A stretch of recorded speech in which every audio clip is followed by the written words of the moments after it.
Nothing in this program should be considered investment advice. It is for educational purposes only. Please hit pause and read this disclaimer in full. The rich man's activity of choice is now to blast himself off of this planet and orbit space. Again, a very energy, you used to race yachts, and that was fairly energy efficient. You harnessed the wind, but now, if you're a millionaire and a billionaire, you want to you aspire to shoot yourself into space. So that just goes to show you how cheap energy really has been.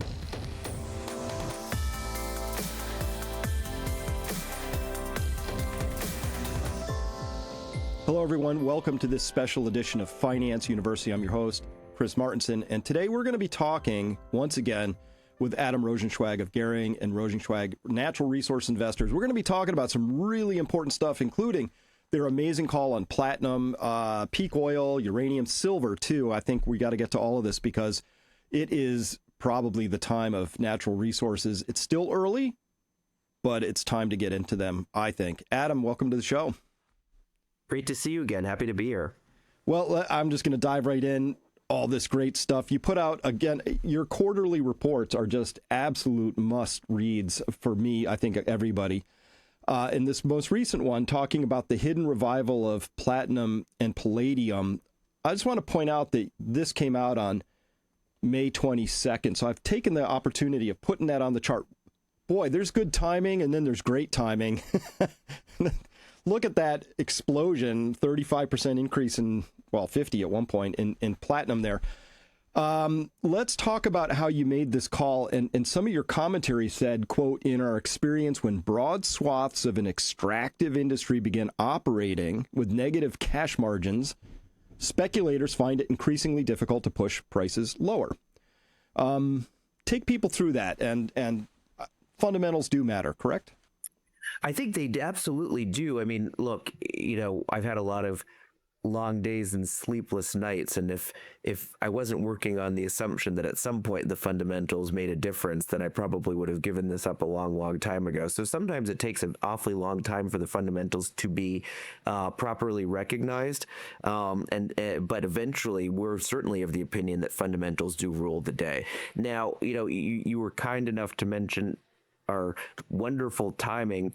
Better to be lucky than right sometimes. And in terms of our timing is never our strong suit. And in fact, we put on most of those positions sort of in the third and fourth quarter of last year, and suffered through kind of 6-9 months of relatively middling returns in our PGM book in particular.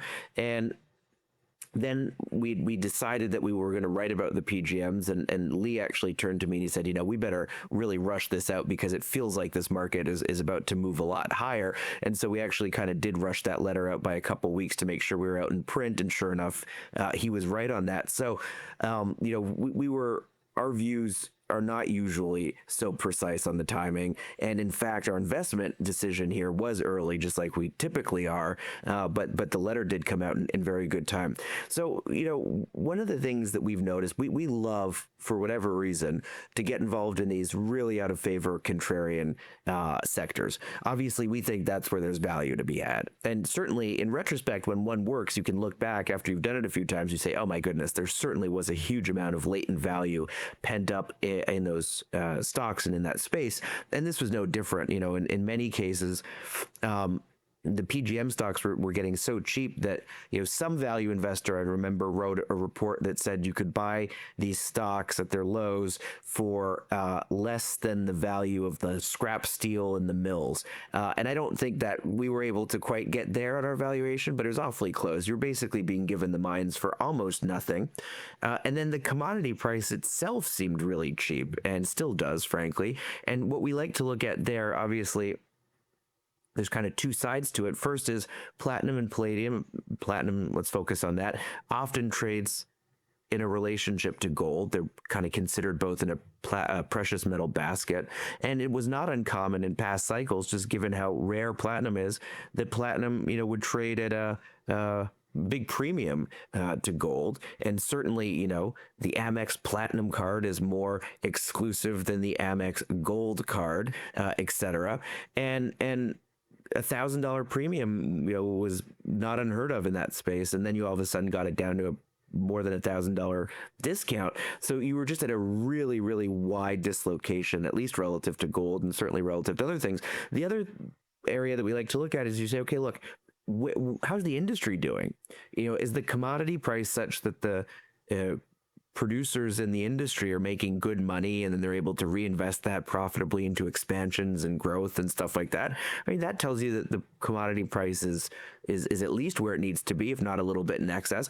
Or you get to other points, and we can talk back, uranium at $18 a pound, oil at 20, 30, I would argue oil even at $50 a pound, gold at 1,500 a couple years ago. The average cash cost of the gold industry was pushing 1,500. The average full cycle cost on an oil well was in excess of 60 or 70, and you got the price down to 30. Those are unsustainable levels. In uranium, you had one producing uranium company in the world. That was Cameco at the time, because Kazatoprov had not yet listed. Their cash costs were like $25 and the spot price was 18. The price is too low. You don't need to be have a PhD in mineral economy, which is a thing, mineral economics, to understand that if the entire industry can't make any money, then either the industry goes away or the price goes higher. So when you can buy assets where the commodity price is unsustainably low and the stocks are underwriting that low price, and you're getting the asset basically for free, you all of a sudden start to tilt the odds in your favor, and that's what we saw with the PGM space. Now, speaking of, so these are sort of narrative structures that are out of whack. There's a couple of moving parts, right? So, you have the speculators dominate a lot of these markets, right? They are the market. CTAs, I think, are 70% of the oil market. They never take a barrel. They never produce a barrel, but they're trading the majority of the product. So as long as there's a buffer there for them to eat into, they can keep that up for a little longer than you would think. But then the producers end up squealing, and we're getting those sounds all over the space. So I just want to talk about that in my favorite area. So I went down to this as one contrarian indicator. I go to this Limitless conference, Ken McElroy and Tarl Yarber's thing. There's 1,000 people there. I think 26 people showed up to my talk, And the one that's a great sign. Yes. And of the ones who did, they all went wink, because, what I said was, we get headlines like this, right? Which just came out on July 31st. U.S. oil output rose to a record in May. People are consuming these headlines. And they say, oh, look down there. U.S. crude output was up 24,000 barrels per day in May from the prior record of 13.46 in April, which was the previous record. So you just hear record after record after record. But the context is, wait a minute. The headline for the earlier March report, was U.S. March production at new high, but they revised that back down by 35,000 barrels so they could beat the new record. This sounds like the beat by a penny stuff I have to put up with. And this is by Ovi over at Peak Oil Barrel. Great stuff. This is the reality. I told people, I'm like, listen, this is an investor conference. Crude oil has been just in a sustained 2-year downtrend.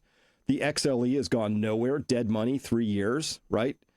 But I know this is what I want to get your take on. I mean, here it is. It's not just some guys on the internet. It's the EIA in April comes out with their annual energy outlook, and they put this chart in there, and I've helpfully annotated it in case anybody missed the concept. Dude, that's a peak. Yeah, and that chart was probably the most important, I would say, chart that no one watched or no one noticed this year so far, because I don't know if you have last year's chart, but last year's chart basically showed growth forever. It was till 2050 for sure, till 2050. Yeah. And instead of 2050 in 12 months, they said, no, actually, it's going to be next year. And I mean, that's a major, major shift.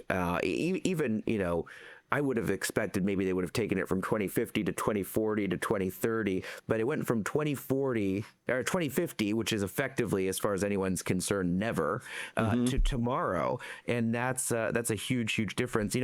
I get a lot of flack and pushback from people that say, oh, you called for peak oil, and here we're getting new records. And first of all, I say, look, I do admire a lot of the work of originally King Hubbard and then all of his disciples, including John Laharere, who still publishes from time to time, and he worked with Hubbard directly. But we're not necessarily, first of all, peak oil has been so discredited because the shales have come along. And I think that's complete nonsense, because what the shales did, they were a complete separate system. They were a new oil resource laid on top of conventional. The conventional stuff has followed the peak trajectories just fine. The shales, frankly, have followed a peak oil type trajectory very, very closely as well. And we have said for years now, since 2019, we said we expect that non-OPEC oil growth from the shales will begin to slow. We used to grow 1.5 million barrels a day.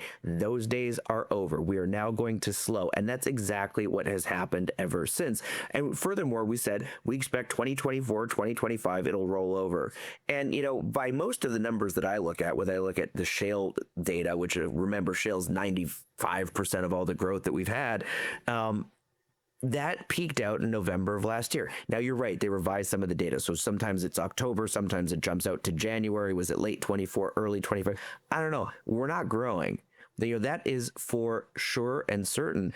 You look at the year-on-year figures, which in some ways are important, in some years are meaningless. Everyone likes to look at the year-on-year numbers, but there's not huge seasonality in oil production. So you can look at the sequential data, but on a year-on-year basis, you peaked out in 2019 at 1.5 million, 1.6 million.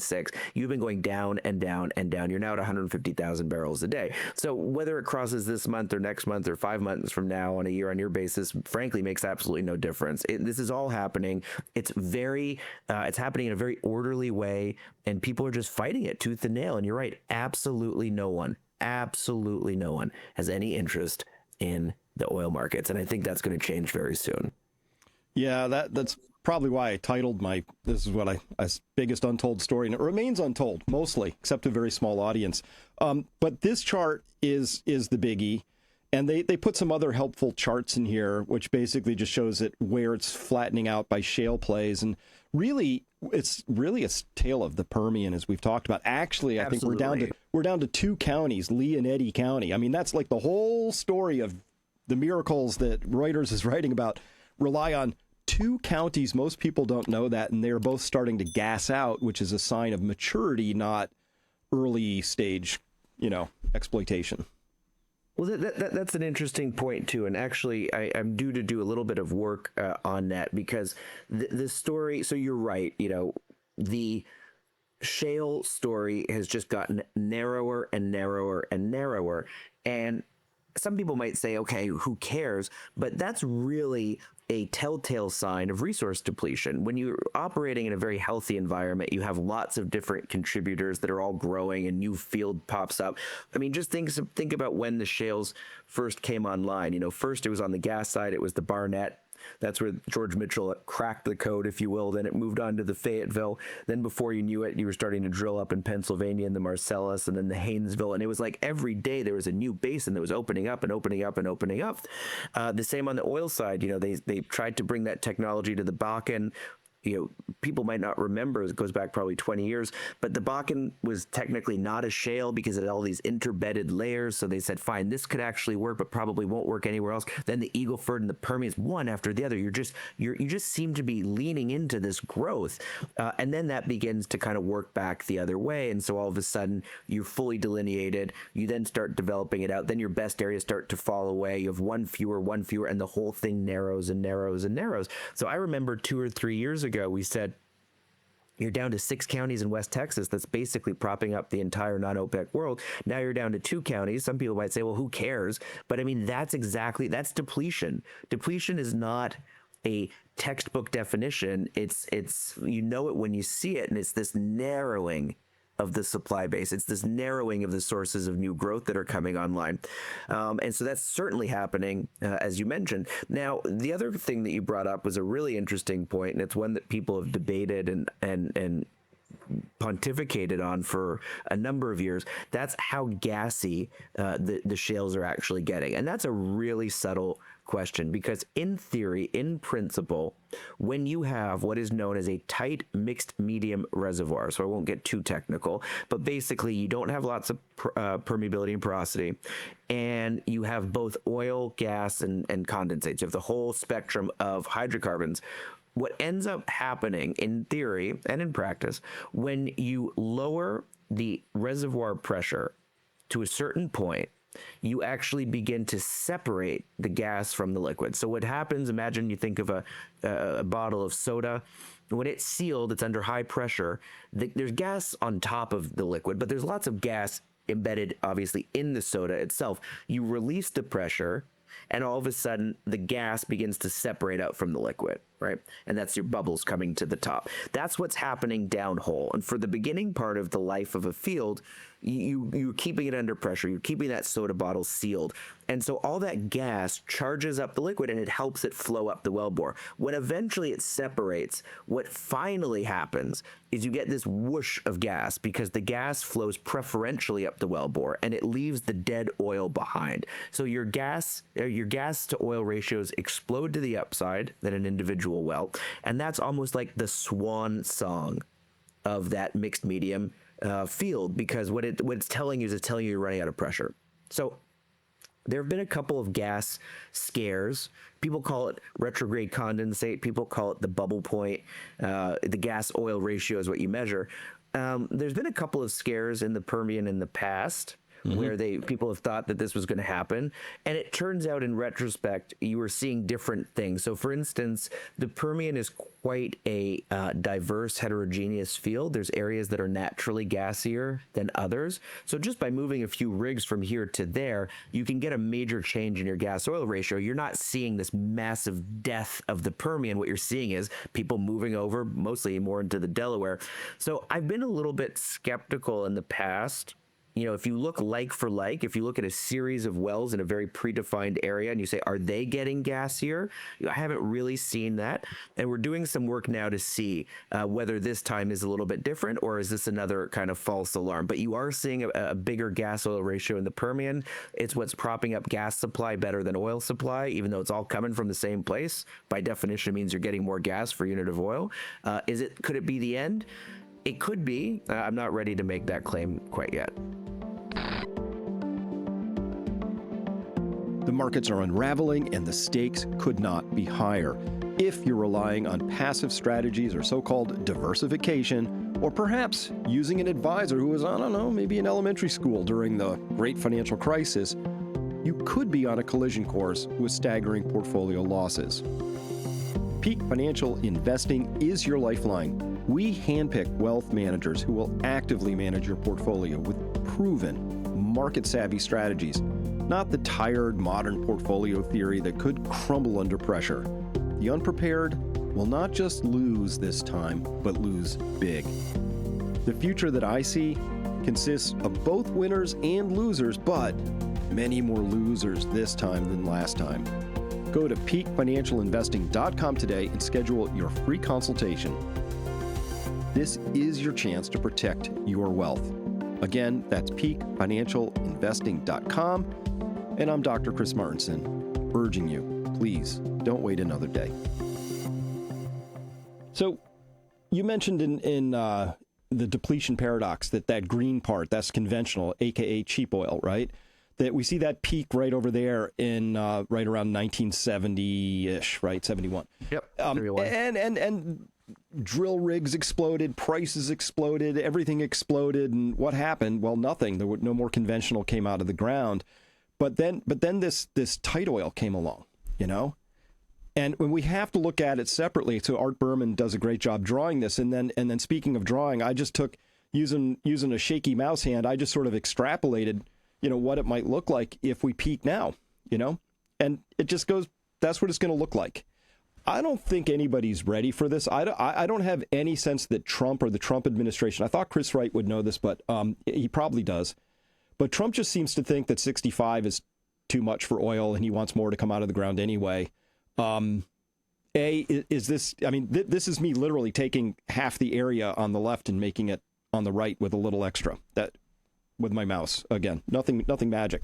But it's just to illustrate the point that that's a very different future on the downslope of that than on the upslope. And I don't think we're ready for that as a nation, narrative-wise, let alone from an investment standpoint. No, I don't think we are either. And look, you know, the United States wasn't ready for it in 1971 either. And, you know, frankly, it gets so muddied with all different factors, including housing and the GFC and China and whatever. But the same thing happened in 2003 to 2005, where the major growth was in the North Sea and Cantarell, and both of those exhibited the same chart. So no, I don't think that we were ready in 71. I don't think we were ready in 2003. I don't think we're ready now. I don't think it means that the world's going to come to an end. I do think that sometimes the peak oil crowd, which I think get a very bad name. I think they do a lot of very, very good, robust science. But sometimes in some of those message boards, it can take a little bit of a Malthusian twist. It can take a little bit of a sort of doom and gloom twist.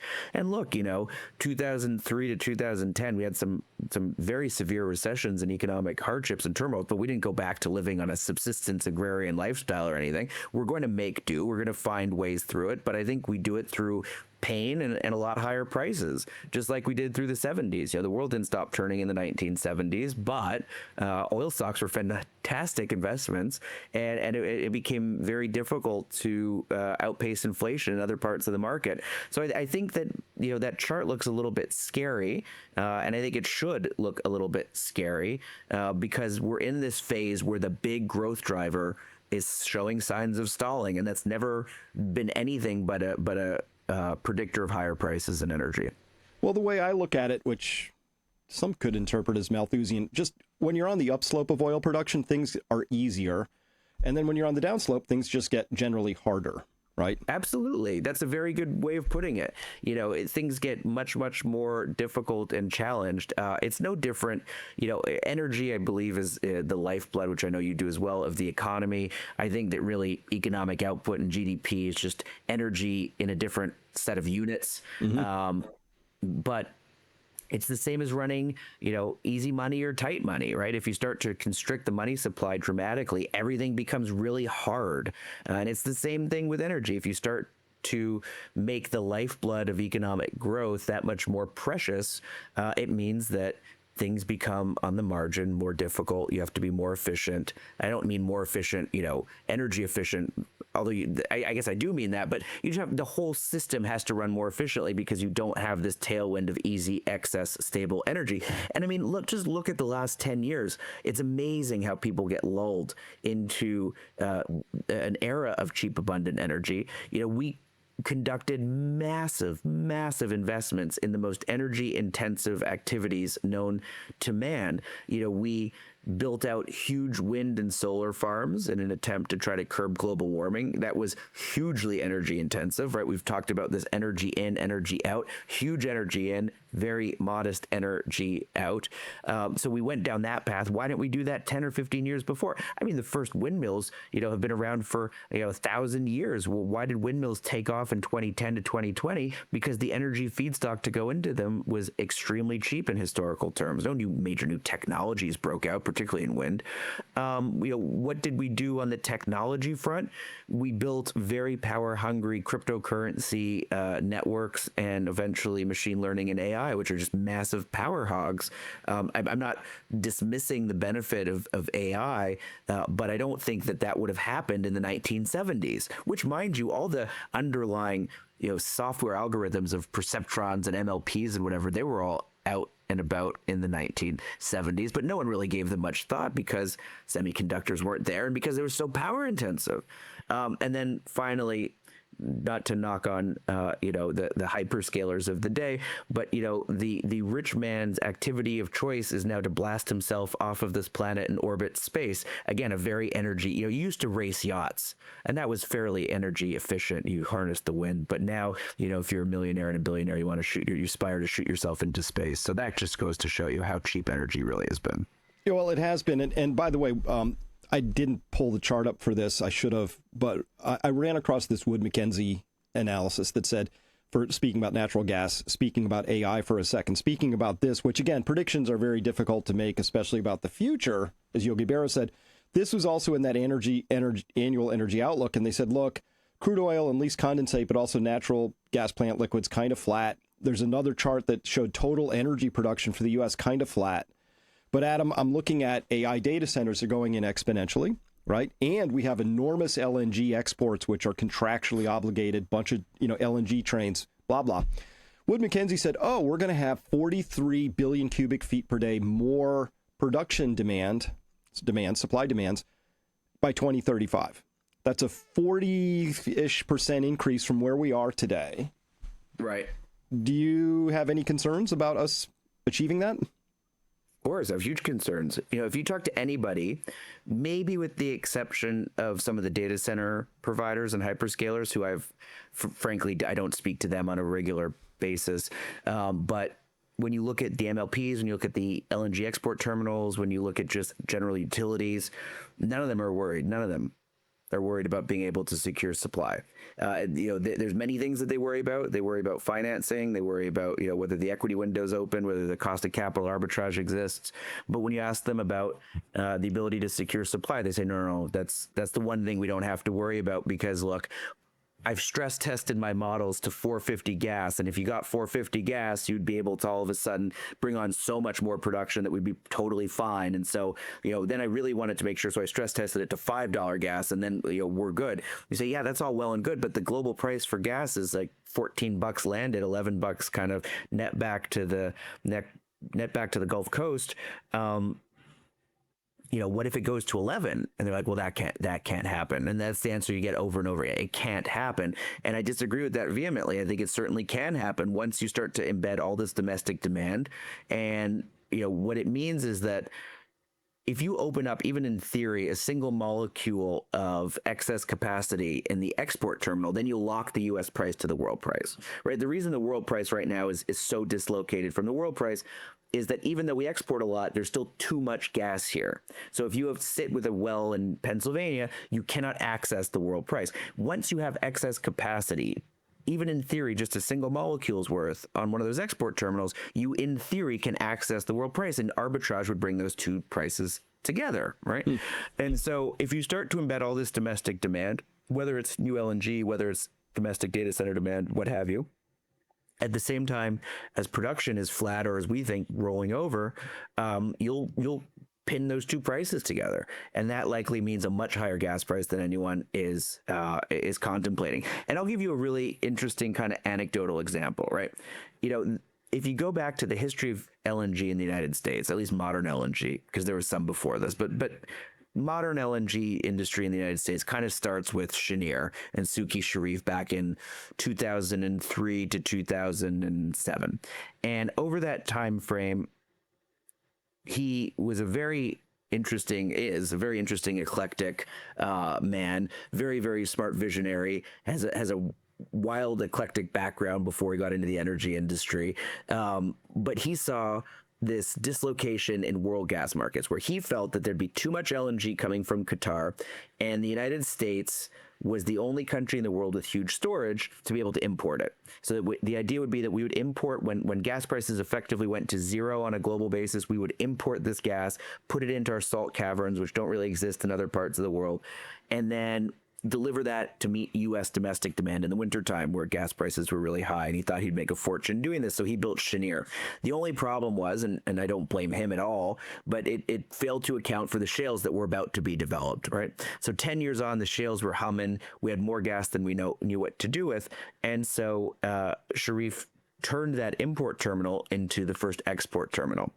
And in doing that, it was a very challenging process, as you might imagine, near bankruptcy a few times. And he paid himself a massive equity options package. So the deal was kind of like an Elon Musk deal. He took a big hunk of deep out of the money call options and took no compensation. I don't know, no, but de minimis. The vast majority of his compensation was marked to market in these out of the money call options. And they hit. He delivered the project, and the stock was a screamer, and he made a huge amount of money. And I forget what the number was, but in a given year, when they eventually fired him for having made too much money, he was the highest paid CEO in the States.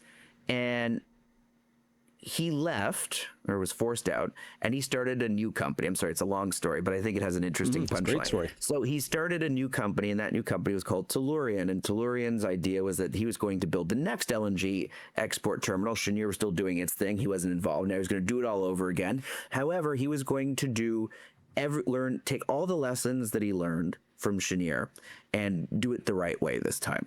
And so what were some of those lessons? Well, the first is he said, I'm not going to do debt anymore. I'm going to focus on equity. Yes, it's going to be more dilutive, but it's too volatile of a business, too cyclical of a business. When you put debt into the mix, you run the risk of an asymmetric downside case, wiping your equity out. So we're going to suffer the dilution. It'll be my money along with everyone else's, and we're going to do equity. The second thing that he said, and this is where I want to focus because I think it's so fascinating. He said, I want to own the upstream asset. I never want to find myself in a situation where we don't have access to the gas or where the gas price is $11. You know, he goes, as long as I can produce gas for $2, $3, what have you, and have enough to feed into my LNG export terminal, that's how I want to control my destiny. I never want to be beholden on a domestic gas price that could spike against me. So he did that and he advanced Tellurian, and the equity dilution eventually got them. And there's a period of time where they needed to do a deal and the markets were tough, and they eventually forced him out of that.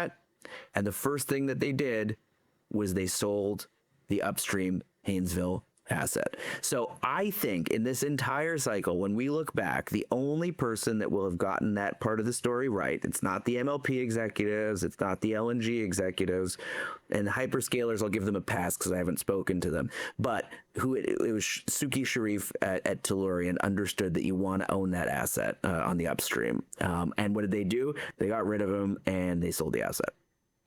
Wow. So no one cares. Wow, no one cares. I mean, yeah, you read, I mean, you get your Doombergs and they all say, oh, but Chris, come on, Adam, there's 700 trillion cubic feet of reserves. We're only pulling out, a few of those per year. There's 135 years or whatever the numbers actually add up to. But every time I look into the actual studies, I see that, a lot of the associated gas came out of the Permian. It just came along for the ride. They weren't drilling for it. It was just part of the package, going after the oil. But there's gas there too, so that's part of it. But I'm starting to see that we can begin to see the end of the tier 1 acreage in the Marcellus, which we talked about last time. There's two big quadrants, right? Southeast, northwest, or whatever. Maybe I had that backwards. Southwest and northeast. There were two areas. Northeast and southwest. Yeah. Yes, two big areas in there. Any updates on that? Does that still seem to track, or is there anything you'd add? No, it certainly still seems to be tracking. The one caveat that I would give is that I think the latest monthly data point that came out showed a little bit of an uptick in production. That was preceded by a bit of a downtick, more aggressive downtick in production. Was it April, May, or March, April? I can't remember right now. The monthly data has a tendency to be both revised and noisy in and of itself. So for those that follow it very, very, very closely, I don't want to get nasty emails saying last month was good. Last month did seem to have a resurgence. I would need to see a couple months, before I started to need to change my opinion on what's happening there. The individual well productivity coming out of the Marcellus has been in a very sustained downtrend for the last 3 years. So if I look at,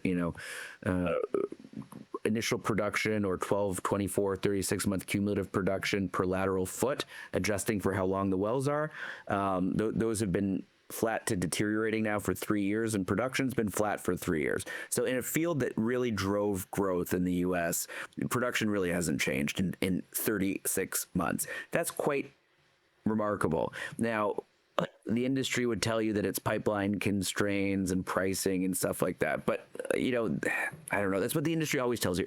The point is, I think, when you start to look at you take an assessment of what you believe the total recoverable reserves in that field are, and you begin to then look at where fields roll over. And shale's a little bit different than conventional. Conventional, it's around 50%. Shale, it's actually closer to 35 or 38% they roll over. And it's because they have those long tails. So if you think about it, it rolls over earlier, right? You have this long sustained tail. That's fine. But maximum production is somewhere in the 35 to 40% range of total recoverable reserves produced. And you could make the case as early as 2019 that growth in a lot of these areas were done, and that the Permian would stop growing in 24, 24, and that the Marcellus would stop growing. I forget when we had it at maybe 22, and that's what's happened. So again, you talk about making predictions about the future, and Buffett said once, which is so remarkable, he said, in investing, it's hard to even look back and say, did you get that decision wrong? You say, what's the risk of an investment before you make it? Say, I don't know. What's the risk as it's happening? I don't know. Then it works out a certain way. You say, well, what was the risk in retrospect? Like, I still don't really know. It's a very, very philosophical, abstract kind of a concept here. But when you can look at point T time and say, I expect in 3 years that production's going to stagnate, and then in 3 years production does stagnate, that leads you to believe that perhaps your model's in the right direction. Then you keep calibrating as it goes. It's easy to look back and say, why is this happening, and put what you think are intuitive explanations. Much harder to make predictions going forward. And when you land on a model or a framework or whatever that seems to be predictive, I think you should let that inform your gut and inform your decisions, because that's the best you can do. So it's a long way of saying, back about 5 years ago, we expected right around now we would start to see massive degradations in both per well productivity, followed by slowing in growth, and then ultimately rolling over in production. And we're seeing all of those. And until I see a deviation from that trend, I'm going to go with the models that have gotten us to where we are today. And so I think that means the production is going to roll over awfully soon. Whether it's this month, this quarter, or even this year, I don't know. But it's going to happen very, very, very soon. And no one has it priced in. That's the important part. Yeah, and to me, it's so I'm an investor at the individual well level, and so I'm pretty tight with the economics. They're not that hard. You put money into a hole in the ground and money comes back out, and you have to figure out how to divvy it up. So, and there's not that many divvies. That's the hardest part. Yeah, so, the divvying it up and calculating what you actually own is I think the hardest part of the whole thing. Yeah, it gets down to like 4 decimals of percentages, right? It gets very precise over time, but to me, this is just a rig count, the Baker's Hughes rig count. It's really falling. And there's a second subtle piece that sits under this for me, which is the DUC, the drilled but uncompleted, the DUCs. Those went from about, what were we at, 4,000 or 5,000 of those, and we're down under 1,000 right now. And I have a question about those. How many of those haven't been completed because they're dogs and they'll never be completed? So I'm sure there's some dog meat in that residual DUC pile, but I'll ask you about that. But this tells me that we're going to see a future fall off in production, and that's just how it has to be, because the only way this could not do that is if well productivity or per rig productivity was screaming higher, and it's just not. That's what I see. No, it's not. So a couple things that you're talking about there, and I agree with pretty much everything that you're saying, if not everything. The first thing is, like you said, the rig count's falling, and you're not seeing an uptick in per well productivity. So the other part that some people miss, and this actually is improving, it's not enough to balance the math though, but it is something that I see a lot of people leave out, and that's the time element. So it's how many wells does a rig drill in a given period of time, right? So if you think it's number of rigs times how many wells it rigs times drills times how productive each well is. So the time to drill has actually gotten a bit better. So that's working in the favor, but it's not enough to overcome the decrease in the rig count, nor is it enough to overcome the combined decrease in rig count and per well productivity. So no, you're drilling fewer wells and they're less productive. That does not bode well for growth. The second thing that you mentioned was the DUCs, and yeah, we saw a massive drawdown in DUC inventory last year. And I suspect some level of those DUCs that remain are quite poor. That's actually a good study. We could easily look at that with our neural network. We can identify the wells that have been drilled but uncompleted, and just take a estimate of the productivity of those wells vis-a-vis the ones in their surrounding areas. And next time I'll come back with an answer to that question. How about that? Because that's a fascinating one. But the guy Connors, who writes the Crude Chronicles, which is a very good Substack that I quite like, he framed it, I think, very nicely, where he said, you look at all these different buffers in oil supply and you're blown through all of them. So the easiest buffer to understand, obviously, is the strategic petroleum reserve, and that's half gone.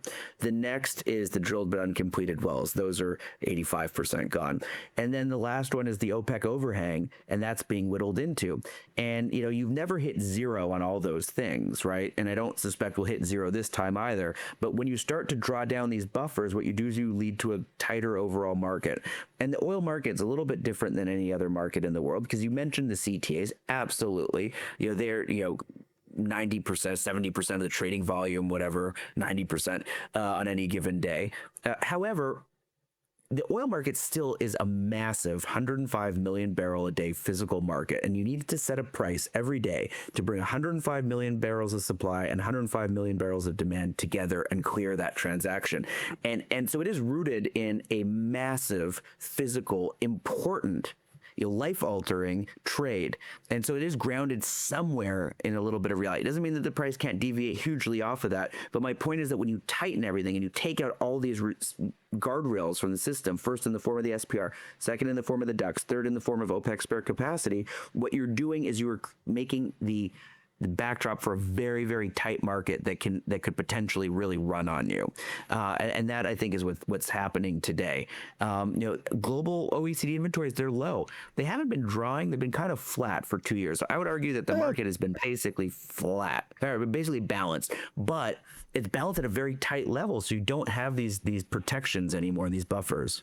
Yeah, this has to be pool number 4 in your list, which is just inventories, right? We have them. Exactly. And there we are at the bottom of the 5-year range, which would be the blue wedge, right? Yeah. There's 7.6 gigabarrels in storage. I mean, that's a lot. 7.6 billion barrels sounds like a lot, but it's at the bottom end of our working inventory. And same thing for the U.S. We're not out, but we're kind of bouncing along the bottom, Oh, absolutely. Absolutely. Yeah. I don't see what your time scale is there on the bottom of that. 2020. Starts at 2020 and goes through 2026, so it's projecting forward. Again, this is from that yearly outlook. Well, this is the short-term energy outlook from July. Yeah, so I mean, you see that during COVID we built up obviously these huge inventories. We drew them down through the third quarter of 22. They've basically been balanced since the end of 22 to today, right? So the inventories have kind of just flatlined since then. It tells me we're in a balanced market at a low level, and that's a vulnerable position to be in, particularly as demand is holding in quite well and as production is beginning to slow in all these different areas. And like you said, we've taken out a lot of these buffers, a lot of these inventories of either just straight crude or DUCs, which is effectively crude once you complete them, or spare capacity in the OPEC world. So I think it's a very, very, very tight market going forward for the next 9, 12, 15 months. And nobody has that in their models. No one has any interest in the space. Oil prices in real dollars, oil prices relative to gold, oil prices even in nominal dollars, they're quite middling.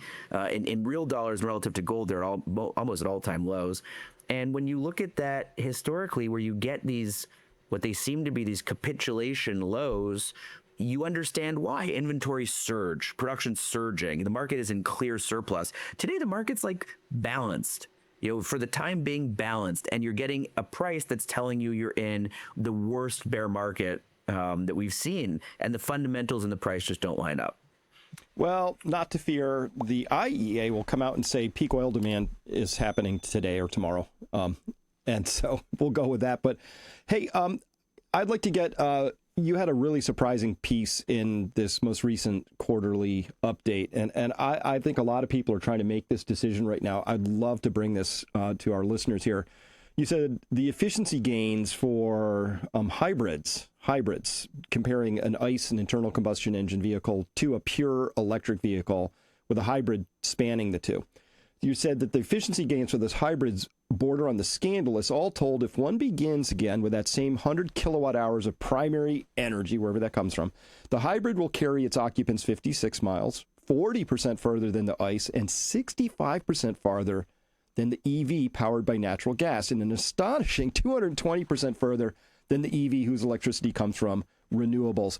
That last line is what I think people have been really pinning a lot of hope on, is that we're going to have EVs powered by renewables. And you say that's actually the laggard in this story by a long shot. Take us through this thinking, would you? This is good stuff. Oh yeah, absolutely. So this expands on some work that we had done with EVs back in the day, and if you go all the way back 10 plus years ago, Lee and I had to make the decision whether we wanted to become big EV investors and renewable investors for that matter, or stick with more traditional forms of energy, and then nuclear, of course, is the silver bullet because it creates typically people think of efficient and dirty oil or less efficient and clean, and how you trade those two off, and it's a moot point because uranium is clean and hyper efficient, right? Yes. So it obviates the whole question. But leaving that aside, we had to decide what framework we wanted to compare EVs to internal combustion engines or renewables to traditional forms of energy, and we settled on this idea of energy efficiency, or EROI. I said, look, energy ultimately is such an abstract concept. No one actually feels, looks at, they just use energy. So it's a tool in our daily life that goes completely behind the scenes. And, it's not branded. No one cares what company you get your energy from. It just all kind of is consumed. So what matters in that case is the efficiency of it. How much energy goes in versus how much comes out. If what you need, if the scarce good is the energy that you use, then clearly a key determinant is going to be how much energy is used to produce that energy itself. And that becomes known as the energy return on investment. You put energy in, you get energy out. Now, I want to make a distinction here because there's almost two parts of two different phases of the world. One is when we have lots of cheap, abundant energy. In that case, the energy that gets consumed to produce the energy, the next incremental unit of energy, it's almost, you think of it like a margin, right? It's like, what's your gross margin versus your net margin? How much gets consumed along the way? And that's fine, and people care less about it. When energy itself becomes tight, it becomes more like capital. And you start to think, okay, like, what are your terms of payment? How quickly can I get my receivables back, right? You need as much energy as you can get. You start off with a small amount of scarce energy, and you want to create as much as you can from the end of that. What matters then is the recycle rate. You put it in, how much does that grow to on the way out? So there are almost two distinct phases of the economy. And we're transitioning from one phase where we've had ample energy, mainly because of the shales in the last 15 years, to a tighter market where we need to think much more about each scarce molecule or kilowatt hour of power. And so in that world, you start to say, okay, you start with scarce energy at the outset, you invest that into an energy system, you get an uplift. Even renewables create more energy than they consume. So you do get an uplift, but it's far less. Then you take that new amount of output energy, you put it into either gasoline in your internal combustion engine, or you put it into an electric vehicle, including the battery and the power lines and all this stuff. You try to account for as much of it as you can. You convert that into forward motion, and you say, fine, you start with 100 kilowatt hours. How far down the road do you get? And you just don't get very far with renewables. You get farther if you use an EV powered by gas, natural gas, because natural gas is a better upstream source than renewables, right? So that makes sense. But the most by far ends up internal combustion engines. They just go farther. People have all these false narratives around EVs where they only look at the automobile itself and they look at the efficiency of the electric motor versus the internal combustion engine, but it's meaningless because it's just one part of the entire value chain of getting that car to market, and then of creating the power. I won't get into too much detail, but when you burn hydrocarbons, 70% of the energy contained in the chemical bond of that hydrocarbon is wasted as radiant heat, and 30% gets captured into forward momentum. And there's actually, physics equations that say what the maximum efficiency that you could harness out of a hydrocarbon would be. It's whatever, 32, 34%. And that's basically where gas turbines run. But most of it's lost. Electricity, once you have electricity and you have electrons moving down a wire, and you run that through a motor, that's very, very, very efficient. But it was very inefficient generating the electricity itself. So if you burn gas, natural gas in a turbine, you're losing 70% of the energy there, and what you get is pure electricity, and the energy efficiency of the automobile is then 99%, 96%. If you burn gasoline in a car, that what was happening and not being counted upstream in the power plant is now happening in the car itself and being counted. So people say, oh, it's only 30% efficient versus 95% efficient, so the EV must be better. And that's complete nonsense. Sorry, I'm digressing. So where do hybrids fit into all this then? Well, hybrids are just, in my mind, a very, very smart and sensible way to create an internal combustion engine. And I'm talking about a traditional hybrid, not a plug-in hybrid, which tries to be both things. And it has typically a 10 to 15 kilowatt hour battery, about, tenth the size of a straight EV. And it has a gas tank and it uses both together.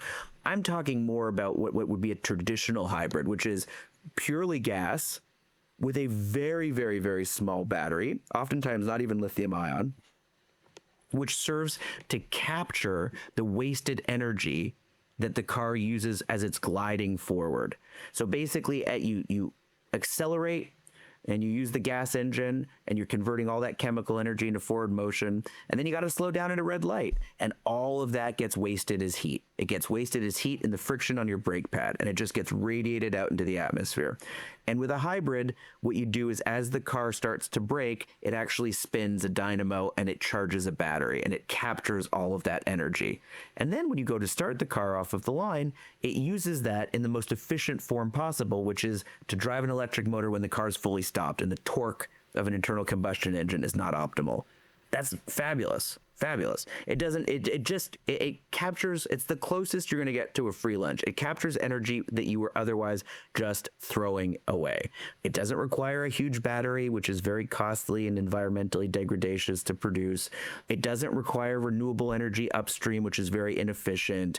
It just seriously is collecting all of that energy that you would otherwise literally just waste and friction. And that makes it very, very efficient. And I think it's so fabulous. You look at hybrids, before EVs became all the rage, hybrids took off like crazy and they never had any incentives.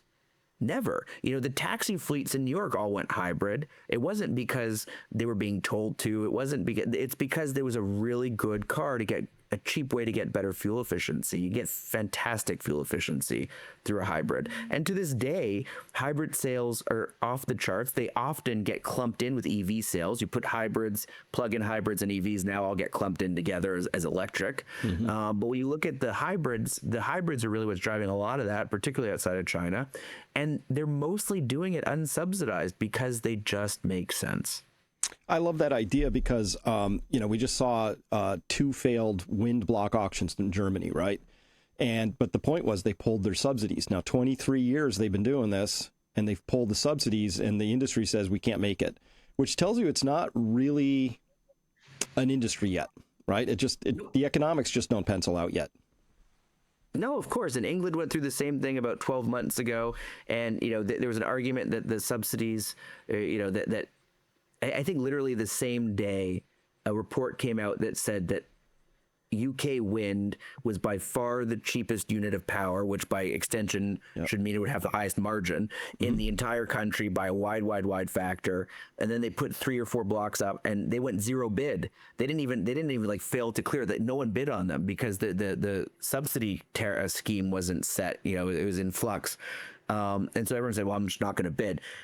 And it was a bit of egg on the face, I think, for the UK, because, how do you make this claim that this is by far the cheapest market-based product and nobody wants it unless you pay them to take it?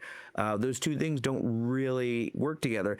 And, there's been lots of talk about how you need to encourage and incentivize energy transitions because of this huge ingrained infrastructure, that exists for traditional energy, and that, you need, anytime you have something that's clearly better but nascent, network effects mean that you need to give it the push to get it started. And that's complete bunk.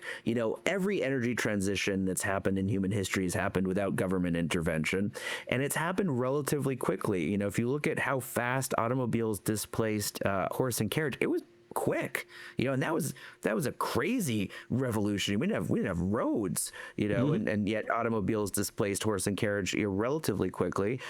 Even more quickly was when the jet age spawned and the Boeing 707 was really put into commercial use.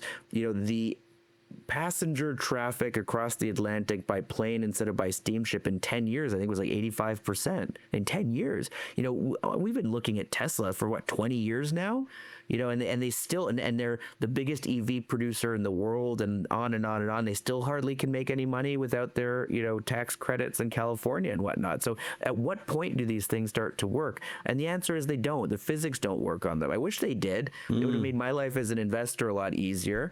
I'm all in favor of technologies, which is why we like hybrids, but it's just some of these things just don't work. And the idea of lugging around a 100 kilowatt hour battery that has so much embedded energy in it and is so heavy for the days when you might want to go 350 miles, but then realistically, when you do that, you kind of take your wife's SUV anyway, or whatever your second car is, right? Yeah. It just doesn't make any sense. It doesn't make any sense. It's a terrible, terrible way to do it. It's complicated, I get it, but there are people out there that should know better, and policymakers that should know better. Well, I've been waiting for this interview because I hope you have a position on this. One of my favorite substances. And you did mention silver 6 times in the most recent quarterly report. I've been a huge fan of silver for a long time. But this announcement, and of course, I hear battery announcements come out, Adam, like every week, and people say this is going to change everything, solid state, this, that. But Samsung really made a splash. They get, silver as a solid state battery. We've already had silver batteries, obviously, silver, zinc, silver, magnesium, that they use mostly military applications because very high energy density, but kind of expensive. So here they're giving you one of those mythical 100 kilowatt hour vehicle battery packs that you just sort of said doesn't really work. But using that, I wonder if you have a point of view on this battery, yet. But obviously they do something stupid. They say if just 20% of the 16 million EVs, which is probably includes EVs plus what you're mentioning, the hybrids, silver demand would increase by 16,000 metric tons, which is 62% of current mine output. Obviously, that's not going to happen.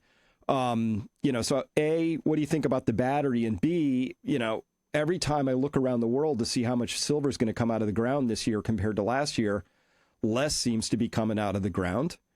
And then China alone, their TOPCon solar panels, which are now just eating up because they're very efficient, uses 2x the silver of legacy designs. That green bar on the bottom down there, by eyeball, that's like 30% of global silver production by 2027. And China's total production this year, they're thinking industry is going to be 12,566 tons. That's 48% of mine output. I'm just seeing a silver problem here from a supply demand standpoint. But adding all that up, first, what's your view on the battery? Well, it's interesting. We've had some experience investing in the battery sectors, and we don't do it in the fund. We tend to raise some SPV money on the outside because it's more akin to venture capital than it is to the type of stuff that we're looking at. For investors, I think the risk parameters are all different, and I think that they tend to be private. So we don't own them in the fund, but we do have some at times we have some special purpose vehicles to invest in them. And, it's definitely humbled me. The battery industry is fiendishly difficult. It's extremely, extremely challenging to, it's very easy to make a battery cycle electrons. It's very difficult to make a battery work commercially and operationally with parameters that make it make sense. And lithium ion was advanced in, all the way back in the early 1990s. I mean, it was advanced before that, but commercialized in the early 1990s. And that was really kind of the latest real change in how we think of battery chemistry. And, there's some real challenges to lithium ion battery that still exist to this day. Mainly, they tend to catch fire, and those fires can be really nasty. Frankly, we've not addressed that as a industry and as a society. We just sort of have learned to tolerate it, which is a bit insane when you really think about it. But batteries are hard. It's really, really hard work. So everything that I see, I treat with a very, very big proverbial grain of salt. And then, and I've also seen companies that have had what I would have thought to be the best chance, real technology, real teams, big dollars being put into it, and that have failed for just commerciality reasons, not even reasons related to the technology. So it's just a fiendishly difficult business, and it's one that is filled with false boasts and claims, and color me skeptical. So, as far as the silver solid state battery in particular, I know exactly who I plan to talk to about that. I have not done that yet. But again, we can leave that for the next one if you want to discuss that battery in particular. I know what he's going to say. I just don't know what rationale he's going to give me for why he's going to say it. And then what about, I mean, the solar panel industry, very mature. Obviously, China's cranking them out. And that TopCon is a real silver pig, in a good way for a silver investor. But mine output has not been keeping up with what I consider to be one of the most profound structural supply-demand shortfalls that I can see. This will be 7 years in a row where world output is not keeping up with demand, and they're having to eat into supplies. It's crazy. I think that a silver investor will be rewarded over time, for sure. We prefer gold in our precious metals basket right now. Could you make a case for silver as a complete distinct investment apart from gold, kind of like how PGMs is really predicated on hybrids and not so much on being a precious metal? Yeah, I think you can. Have we done that? No. We tend to think of gold and silver together for better or worse in our precious metals basket, and we do tend to be a little more focused on gold. The reason for that is that historically, gold has outperformed and outperformed and outperformed, and then silver's caught up towards the tail end of those rallies, typically on a retail push. And lots of people have been doing this. Lee's been doing it 35 years. I've been doing it 20 years, and throughout, people have told me why silver is like changing its fundamental role. The idea at the beginning was that, film was giving way to digital cameras, and so no one was going to need silver anymore. It wasn't going to be industrial. Then it was, okay, silver is going to be hyper industrial because of all the renewables and everything. And then it kind of goes back and forth and back and forth. I think the truth of the matter is that silver is silver. It has a lot of elements that are a lot of characteristics that make it similar to gold from a monetary, quasi-monetary perspective. And then I think it has a lot of electrochemical elements and factors that make it a very good, albeit expensive, industrial metal. And so I don't think that we'll keep coming up with uses for silver because it's very conductive. It's more expensive than copper. Copper's another really good one. Less good than silver in conductivity, but a lot cheaper, right? And so they kind of... So, yeah, I think the outlook for silver looks good. And I think that, like you said, mine supply is tight. I think the outlook for gold looks good, and we remain gold bulls. And on the margin between those two metals, we're slightly more inclined on the gold side just because we think this market has room to run. And historically, silver's been a little later cycle in the precious metals. But if you want to own it and you want to hold it through the cycle and you want to look at the trends in place now, I think they all look good, and I don't think you'll be disappointed at all. We had questions last time, Adam, about your fund, and I pulled this off your website. I have to say a disclaimer that I'm neither promoting nor not promoting, and that past performance is no guarantee of future performance. But your GRHAX, here are the returns off of that: 1 month, 3 month, year to date, and 1 year. Year to date, 22%. What do you invest? What's in that vehicle for people in that mutual fund? Yeah, sure. No, I'm happy to talk about that. That performance. I mean, I'm looking at the screen now. I said if you pulled that off our website, then that's off our website. It's all good. Those numbers are, I believe, are correct. As of 6/30/2025. Yeah, so. That's right. Yep. What's in our portfolio? So we invest in listed resources equities. We invest across the spectrum. We invest in first looking at the top down. So we like to look sector by sector, kind of like the discussions that we're having here, these themes that we start to really like. Because realistically, how do you make money investing in commodity stocks? You better get the commodity price right. I suppose you could try to make money being completely agnostic on the commodity price. That's pretty difficult. 9 times out of 10, what you do is you get the commodity price right. You underwrite a different price deck than the market. The market thinks, well, it's going to stay at 50. You think it's going to go to 80. You pick the names that give you the best exposure to that move while managing for risk. That's what we like to do.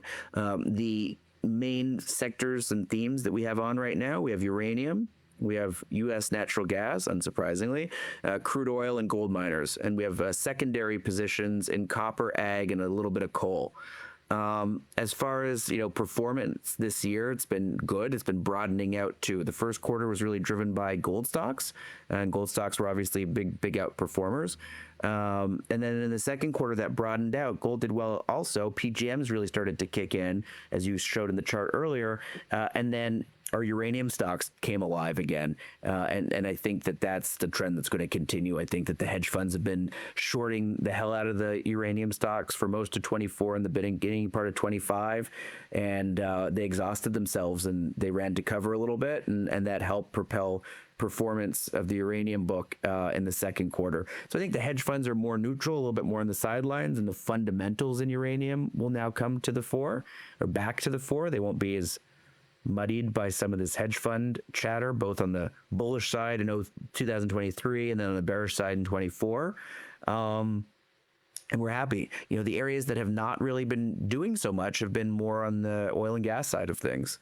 And so I suspect that going forward, I hope that those will be two parts of the portfolio that I would hope will begin to contribute as well. On the uranium side, is it for the uranium itself or anything to do with, like, say, Okla, NuScale, any of the SMR builders? Are you on that side of the story too? Well, I know an awful lot about that side of the story. We've chosen not to invest in that side of the story for the time being. And